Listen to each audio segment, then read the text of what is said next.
हवाई सेवा पर लगातार नकारात्मक असर देखने को मिल रहा है। एक तरफ जहां जयपुर एयरपोर्ट से रोजाना 25 से 30 फ्लाइट रद्द हो रही हैं, वहीं अब नई शहरों के लिए हवाई सेवाओं पर भी संकट के बादल मंडरा रहे हैं।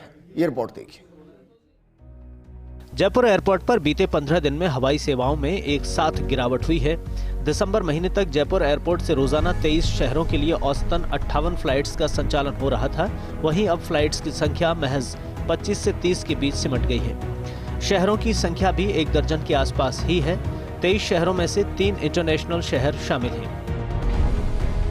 जिन 9 शहरों की फ्लाइट्स अनियमित हुई हैं, उनमें रात 12:40 पर गोवा जाने वाली इंडिगो की फ्लाइट 6E768 शामिल है।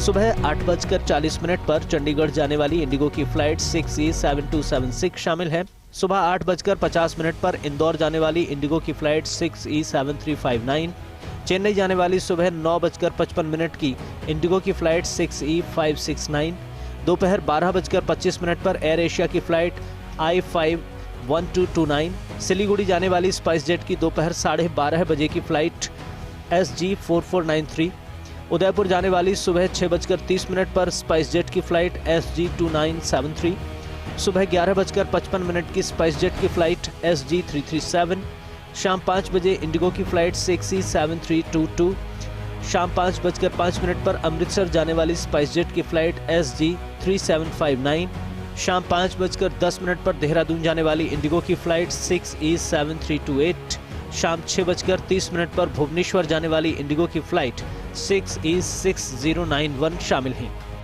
कम यात्री भार के चलते ही जयपुर से 3 जनवरी से शुरू होने वाली वडोदरा की फ्लाइट शुरू नहीं हो सकी है। इंडिगो एयरलाइन को ये फ्लाइट 3 जनवरी से शुरू करनी थी, लेकिन इस बीच यात्री भार घटने की वजह से एयरलाइन ने नई फ्लाइट शुरू करना तो दूर, पुरानी फ्लाइट्स को ही रद्द करना शुरू कर दिया है। सबसे ज्यादा खराब स्थिति एयर एशिया की एयरलाइंस की देखी जा रही है। एयर एशिया ने दिल्ली और चेन्नई की फ्लाइट्स पूरी तरह बंद कर दी हैं, जबकि मुंबई की 2 में से 1 फ्लाइट रोजाना रद्द चल रही है। जयपुर से रोजाना के यात्री भार पहले ही करीब 70% तक कम हो चुका है। दिसंबर महीने में जयपुर से रोजाना औसतन 15,000 यात्री यात्रा कर रहे थे, जबकि अब यात्रियों की संख्या 5,000 से भी कम हो चुकी है। कुल मिलाकर अगर आने वाले दिन में कोरोना के केसेस कम नहीं हुए तो हवाई सेवाओं पर और भी बुरा असर हो सकता है। फर्स्ट इंडिया न्यूज के लिए जयपुर से काशीराम चौधरी की रिपोर्ट।